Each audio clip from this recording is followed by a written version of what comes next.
오늘 사순절 다섯째 주일을 맞이하여서 주님의 전에 나오신 여러분 모두를 우리 주님의 이름으로 환영하고 축복합니다. 오늘 이 예배의 자리가 혹시 절망과 또 슬픔의 마음으로 오신 그런 여러분들 계시다면 소망의 문을 발견하고 돌아가시는 그런 시간 되시길 기도하는 마음으로 오늘 여호수아 7장 말씀을 여러분과 함께 나눠보려고 합니다. 지난 주일 우리는 여호수아 6장을 통해서 그 이스라엘 백성들이 여리고성 앞에서 엄청난 방법으로 그 성이 무너진 것을 우리는 나눴었습니다. 그 여리고성 함락은 이스라엘의 군사력이나 능력이 있었던 것이 아니라 말씀 법궤를 언약궤를 가운데 두고 이스라엘 백성들이 침묵으로 하루 한 바퀴씩 돌고 마지막 7일째는 나팔과 더불어서 함께 함성을 질렀을 때 그 모든 것이 무너지게 하신 하나님의 능력이었죠. 하나님의 역사였습니다. 그 성이 무너질 때 그 발밑에 느껴졌을 진동, 그리고 수많은 사람들의 승리의 함성 소리, 그리고 그 코끝을 찌르던 그 어마어마한 먼지, 이런 것들이 그 이스라엘 백성들의 머리와 모든 것에 그대로 각인되어 있었을 것입니다. 이제 하나님이 함께 하시니 우리는 두려움이 없다. 그런데 오늘 본문 여호수아 7장 불과 한 장 뒤에 오늘 정말 이해할 수 없는 장면이 나옵니다. 분위기가 정반대로 바뀌어서 그 여리고라는 거대한 장벽에는 조금도 비교할 수 없는 그 아주 작은 아이성, 아이라고 하면 그 히브리어로 뭔가 폐허, 쓰레기 더미, 그 이름조차 굉장히 초라한 그런 아이성 앞에서 오늘은 이스라엘 백성들이 완전히 대패하거든요. 아니, 전략적으로 보나 성 규모로 보면 이 이스라엘 백성들이 뭐라고 얘기했냐면, 다 올라가지 말고 우리 이스라엘 백성 중에 한 3,000명 정도만 올라가도 괜찮을 것 같다고 생각했는데, 어떤 일이 발생했냐면 지금 그 아이 사람 앞에서 도망하기 바빴고요. 이스라엘 백성들이 한 36명 정도 그렇게 죽임을 당했고요. 그리고 그 비탈길에서도 막 그냥 도망치기 바빠서 이스라엘 백성들의 마음이 녹아 물같이 되어 있는 상황이 발생했습니다.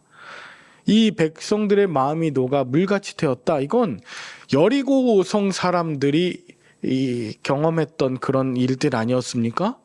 여호수아는 옷을 찢고 장로들과 함께 땅바닥에 엎드려서 머리에 티크를 뒤집어 쓰고 저물도록 있게 됩니다. 저녁까지요. 우리는 정말 좀 당황스럽습니다. 아니, 지난주까지만 해도 여리고성에 굉장한 승리를 얻었던 이 이스라엘 백성이 어떻게 오늘 이 작은 성, 아이성 앞에서 참혹하게 쓰러졌는가, 무너졌는가? 이스라엘 백성들이 정말 그렇게 연약했는가? 여호수아는 왜 저렇게 엎드려 있는가? 이 이야기를 보면서 저와 여러분들에게 오늘 이 사순절 다섯째 주일에 주님이 하실 말씀이 있다고 여기면서 저에게 하나님 먼저 말씀하여 주옵소서라고 저도 들었어요. 이해할 수 없는 무너짐, 큰 프로젝트나 큰 일들은 잘 해냈는데 아주 작은 일 앞에서 사소하게 넘어지거나, 마치 이런 거죠. 국가대표, 축구 국가대표 선수들이 브라질을 이겼어요. 대승했습니다. 그런데 동네 조기 축구회한테 한 10대 0으로 졌다. 뭐 이런 상황인 거죠. 말도 되지 않는 그런 일들, 우리도 종종 경험할 수 있는 일입니다. 아주 대단한 일들은 해냈는데 사소한 말 한마디에 우리 마음이 무너지기도 하고, 금세 화가 나기도 하고, 금세 분열되는 이런 모습들 우리도 종종 경험하지 않습니까? 전략도 준비도 완전하고 완벽했는데 내가 원했던 결과가 나오지 않을 때 우리는 고민해요. 질문해요. 하나님, 내 삶에 도대체 무슨 일이 일어나고 있고 무엇이 문제입니까? 외부에서 그 원인을 찾고자 하지만 오늘 본문 속에서는 외부가 아니라 그 내부에, 그 안에 어떻게 하면 그 작은 아이 성도 무너뜨리지 못하고 오히려 무너질 수밖에 없는 그 원인이 있는가? 오늘 말씀을 통해서 저와 여러분들에게 말씀해 주세요. 세 가지로 함께 살펴볼 때 첫 번째, 한 사람의 욕망이 공동체에 미치는 영향, 아주 작은 것이 그 전체를 부풀게 하고 그리고 물들이게 하는 이것에 대해서 좀 생각해 보겠습니다. 오늘 본문 1절을 보니까 아이성 참사의 원인을 아주 구체적이고 단도직입적으로 오늘 말하는 것이 바로 이것입니다. 이스라엘 자손들이 온전히 바친 물건으로 말미암아 범죄하였대요. 사실은요, 오늘 이스라엘 자손들이 온전히 바친 물건으로 말미암아 범죄하였으니 이건 이스라엘 전체를 이야기하는 것 같지만 뒤에 보니 이는 유다 지파의 세라의 증손 삽디의 손자 갈미의 아들 아간이 온전히 바친 물건을 가져갔다. 즉 하나님의 물건에 손을 댔다. 도둑질한 사람이 있었다. 근데 그 사람을 정확하게 족보까지 가져와서 이야기합니다. 마치 CCTV로 모든 것을 다 보고 있었던 것처럼 아주 구체적이고 정확하게 말씀해 주세요. 아간 그가 범인이다. 도둑질한 것도 아간의 손이고 그것을 나중에 보면 땅에 가둬두는데 감추어둔 것도 아간입니다. 분명히 범죄한 사람은 아간 한 개인인데 이어지는 하나님의 말씀이 너무 충격적이지 않아요? 여호와께서 이스라엘 자손들에게 진노하셨대요. 이스라엘 자손들이 온전히 바친 물건으로 말미암아 범죄했대요. 개인이 아니라 이스라엘의 이야기로 말씀하시죠. 11절에도 이스라엘이 범죄했다고 해요. 아간 그 한 사람이 아니고요. 그 민족 전체를 지금 말씀하세요. 이 한 사람의 이름이 이스라엘이라고 하는 이 공동체를 대표하게 되는 상황입니다. 여러분, 우리는 나 개인 한 신앙이 무슨 공동체 혹은 우리 교회와 상관이 있냐라고 생각할 수 있는데요. 아니에요. 하나님은요, 개인을 전체로 보시고요. 전체를 또한 개인으로 보기도 하세요. 내 신앙이 하나님과 1대1일 뿐이다? 아니요. 그렇지 않아요. 나 하나 은밀하게 죄를 짓는다고 해서 그냥 교회에 무슨 지장이 있겠냐, 내 개인적인 신앙이 식는다고 해서 무슨 그 교회에 어떤 영향이 있을까? 그렇게 이야기할 수 있지만 아니에요. 아간은 혼자 숨겼지만 이스라엘 공동체 전체가 하나님의 언약을 어기고 하나님의 진노하심을 받았습니다. 아간은 자기 장막 아래의 보물을 하나님의 것을 숨겼지만 그 결과로 이스라엘 전체의 패배와 그 마음이 녹아내리는 결과로 이어진 것이죠. 이게 영적 전염성의 원리인데요. 교회, 그리스도를 믿는 우리들은요, 개인이 모인 집합소가 아닙니다. 그리스도를 믿는 믿음으로 모인 사람들이 모인 한 몸, 유기적으로 연결된 한 몸 공동체입니다. 마치 한 몸이기 때문에 한 지체가 아프면 모두가 아파하고 한 곳에서 암이 발생하면 우리 몸 전체가 연약해질 수 있는 것과 마찬가지 원리입니다. 공동체 안에 보이지 않는 죄와 갈등, 그것은 개인적인 것이 아니라 한 사람에 있는 욕망이 그것이 어떤 한 사람의 일탈이 아니라 이 모든 교회 공동체를 전염시킬 수 있음을 오늘 우리 본문을 통해서 우리가 확인할 수 있어야 합니다. 구체적으로는 우리가 겉으로는 괜찮은 척, 아주 거룩하고 신실한 척하지만 속으로는 남과 비교하면서 왜 내 수고와 헌신을 알아주지 않지? 부글부글 끓고 서로 미워하고 증오하고 하는 그런 모든 마음들, 서운한 마음들, 이런 것들을 품고 있다면 결국 공동체의 거룩이 조금씩 좀먹고 마치 바이러스가 퍼지는 것처럼 계속 번져나간다는 것이죠. 나 아니면 안 된다는 교만, 다른 사람보다 나만 잘 돼야 된다고 하는 시기심, 이만큼 했으면 됐지라고 하는 그 영적인 냉소감, 이런 것들이 바로 아간의 그 장막 아래 몰래 숨겨두었던 보물과도 같은 것이죠. 안 보이는 것 같아도 그것은 하나님이 CCTV 보시듯이 하나하나 밝혀서 정확하게 알고 계신다는 거죠. 오늘 여호수아 7장이요. 아주 먼 옛날의 이야기 같지만 사실 저와 여러분들에게 있는 주시는 하나님의 놀라운 말씀입니다. 왜 작은 시련에도 나는 상처를 받고 왜 나는 아주 작은 한 사람의 마음에 금세 시험에 들까? 그 원인은 오늘 마치 엑스레이처럼 쫙 비춰서 오늘 하나님 보여주시는 거예요. 작은 것이 아니다. 그 숨겨져 있는 것이 있다. 개인이 아니다. 연결되어 있다. 이것을 통해서 오늘 본문을 봐야 돼요. 오늘 그 죄의 본질적인 것은 바로 이것입니다. 하나님께 돌려야 할 영광을 가로챈 것이. 자, 아간의 죄를 이해하려면요. 그 개인의 죄가 아니라 공동체라고 하는 것을 이해하려면 이 아간이 했던 일에 대한 것을 조금 더 살펴봐야 돼요. 아간이 한 것은 온전한 것, 하나님께 바칠 온전한 것을 가로챘다는 것인데 이 온전한 것, 바치다라고 하는 이 히브리어로 헤렘이라고 하는 사상이 있어요. 헤렘은 바로 하나님의 것이에요. 하나님께 바치도록 혹은 다 진멸해야 되는 것이에요. 왜? 그 전쟁은 하나님이 주관하셨으니까 하나님의 것이거든요. 승리도 하나님의 것이고 모두 진멸하게 하시는 것도 하나님의 법칙이에요.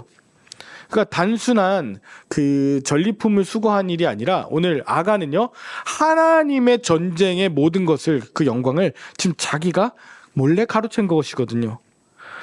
가나안의 첫 전투였으니 하나님은 그 여리고를 통해서 하나님의 영광과 하나님의 거룩함을 나타내고 싶으셨어요. 그런데 그렇게 하지 않았죠. 우리가 지난주의 본문인 6장에 보니까 여리고성 전투를 앞두고 이렇게 여호수아를 통해 말씀하십니다. 이 성과 그 가운데 있는 모든 것은 여호와께 온전히 바쳐라. 여리고성 치기 전에 말씀하는 거죠. 또 너희는 그 모든 것을 온전히 바쳐라. 그리고 그것을 취해서 너희가 고통당하지 않도록 오직 너희는 그 바친 물건에 손대지 말라고 또 얘기하셨어요. 19절에도 은금과 동철 기구들은 다 여호와께 구별될 것이니 그것을 여호와의 곳간에 드리라 했습니다. 이거 하나님의 것이에요. 하나님의 영광이에요. 하나님의 능력이에요. 그런데 오늘 보니까 아간이 몰래 훔쳤던 것이 있었어요. 많지는 않아요. 보니까 아간이 말할 때 시나이산의 아름다운 외투 한 벌 옷이죠. 그리고 은 200세겔, 그리고 그 무게가 50세겔 되는 금덩이 하나, 이것을 자기가 보고 그렇게 숨긴 것이죠. 중요한 건 노란색으로 제가 칠해놨는데 보고 탐내어 가져가다, 그리고 감추었다. 여러분, 보고 탐이 났고 취했고 감췄다. 이거 어디에서 봤던 얘기 아닙니까?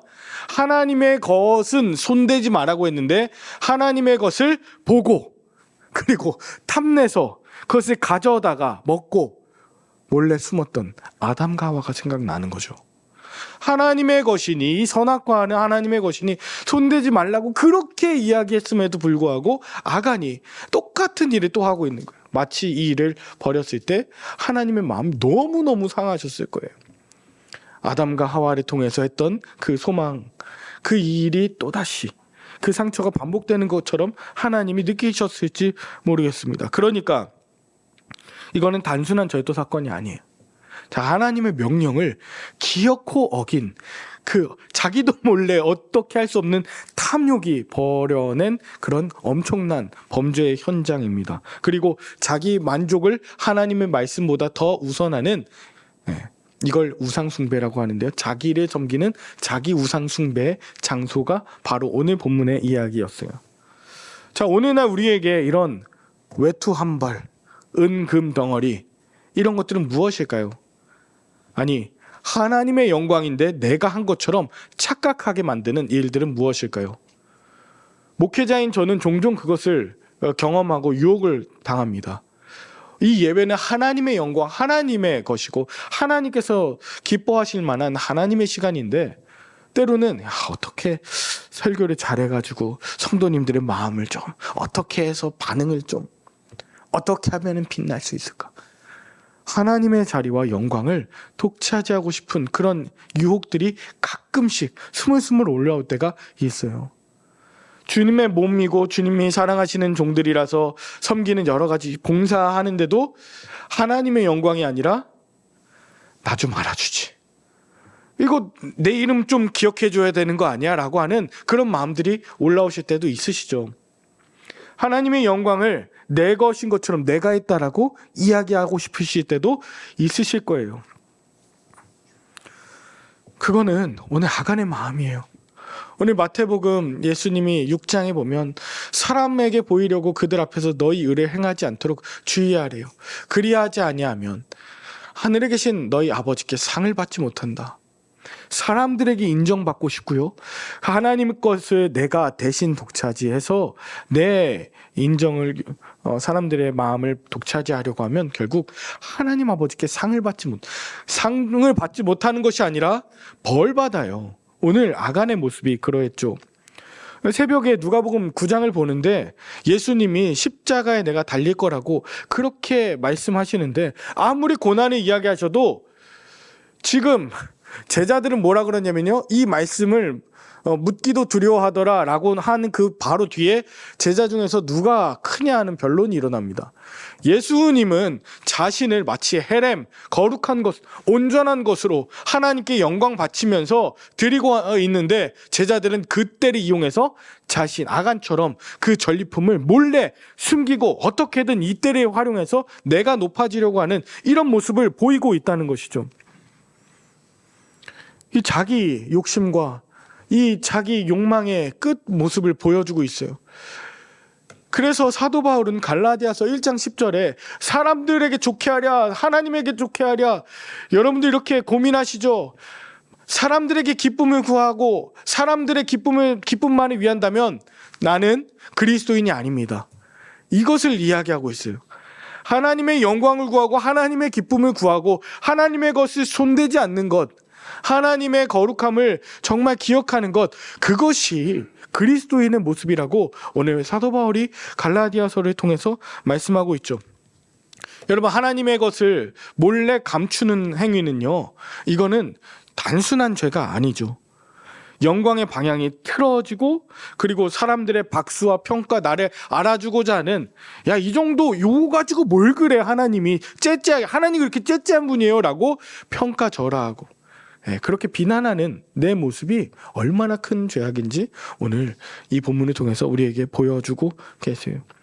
여러분, 교회는요, 누가 더 많이 드러나느냐, 누가 더 잘났느냐, 이거 자랑하는 것이 아니죠.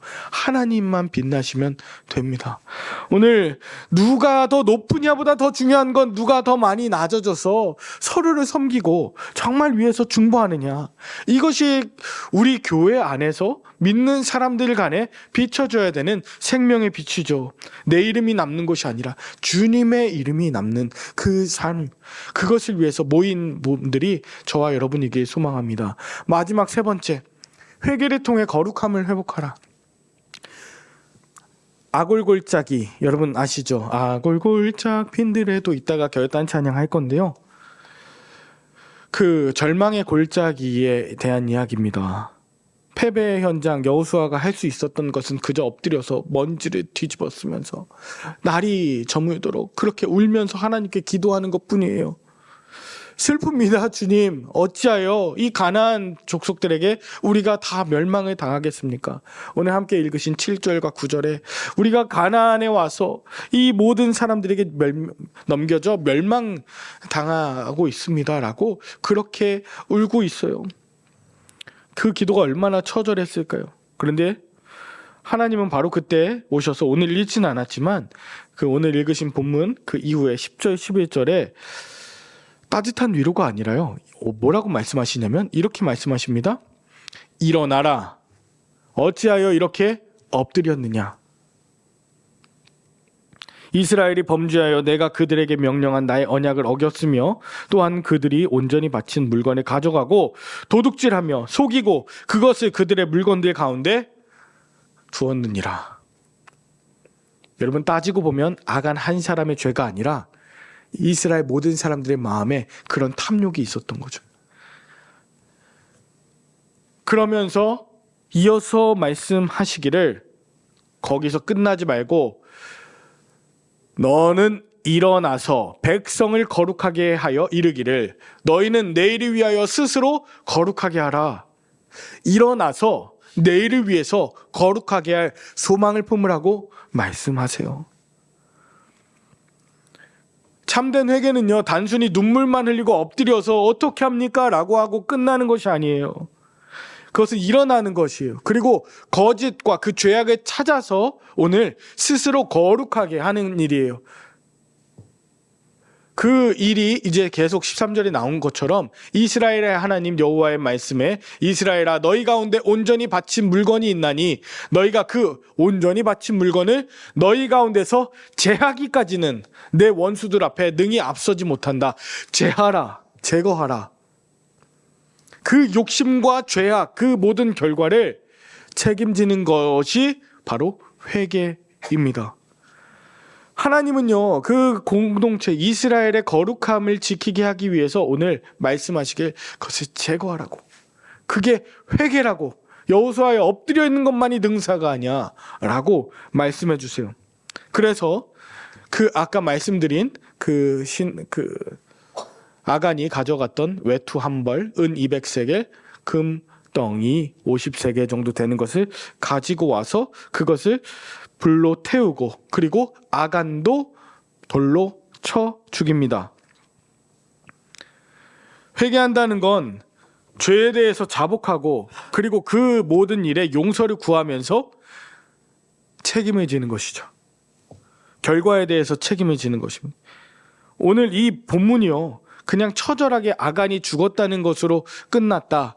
그것을 그냥 돌무더기로 쌓았다라고 한다면 너무 슬플 것 같아요. 왜냐하면 그것은 그냥 심판의 자리, 그 이상 그 이하도 아닌 것 같으니까요. 근데 오늘 보시니까 돌무더기를 크게 쌓았을 때 오늘까지 있는데 여호와께서 그의 맹렬한 진노를 그치게 하셨어요. 그리고 그 골짜기를 아골골짜기로 불렀는데 바로 회개를 했던 그 모든 것을 제거했던 거룩함의 상징인데요. 그것이 좀 지나고 나서 수백 년 후에 바로 호세아를 통해서 그 아골골짜기를 이렇게 고백하게 하십니다. 호세아서 2장 15절에 아골골짜기로 소망의 문을 삼게 하겠다. 자, 그 괴로움의 골짜기가 아니라 하나님의 은혜를 만나서 소망의 문으로 바뀌게 해주겠다. 이게 뭐냐면요, 마치 십자가와 같습니다. 그 십자가 앞에서 우리의 죄가 처철하게 다 드러나고 우리의 감추었던 것을 다 드러내고 난 이후에 그곳에서 완전하게 드러난 이후에 그 자리가, 그 죽음의 자리가 오히려 부활의 역설적인 사랑의 십자가가 되는 것 아니겠습니까?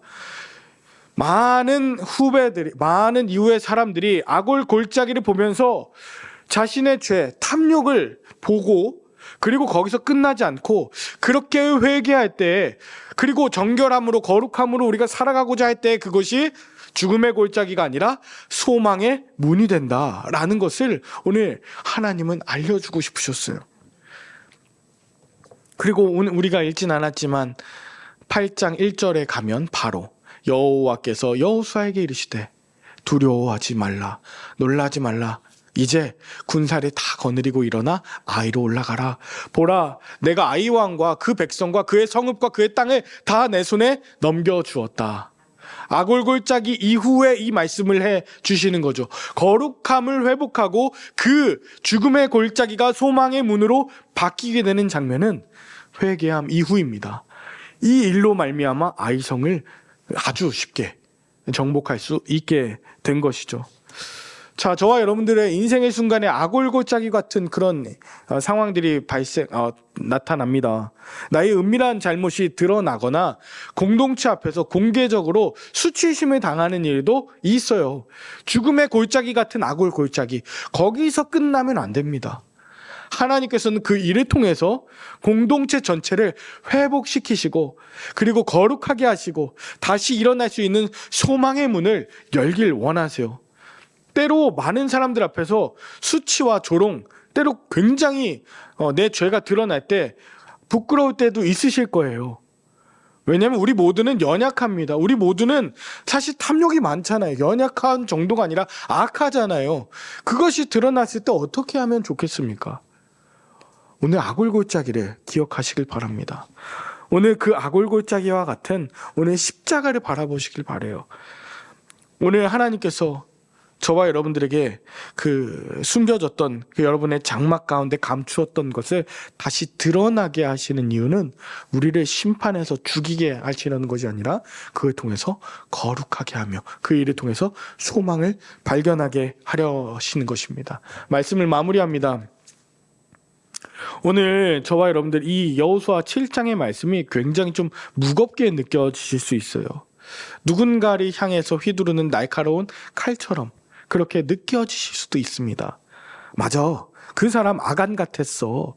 그 한 사람만 아니었으면 우리 공동체가 참 괜찮았을 텐데 이거야말로 아간의 생각입니다. 아간의 행위예요. 오늘 이 말씀은 저와 여러분들 개개인에게 주시는 그 여러분과 제 장막 안에 숨긴 것이 무엇인지를 드러내서 돌무더기를 쌓길 원하시는 하나님이 주시는 도전입니다. 사순절 우리 안에 감추어진 것이 무엇인지 그 탐욕, 하나님의 영광을 대신하려고 그것을 가로채려고 했던 것은 무엇인지 오늘 우리의 은밀한 죄악들과 탐욕들을 우리가 다시 꺼내놨으면 좋겠어요.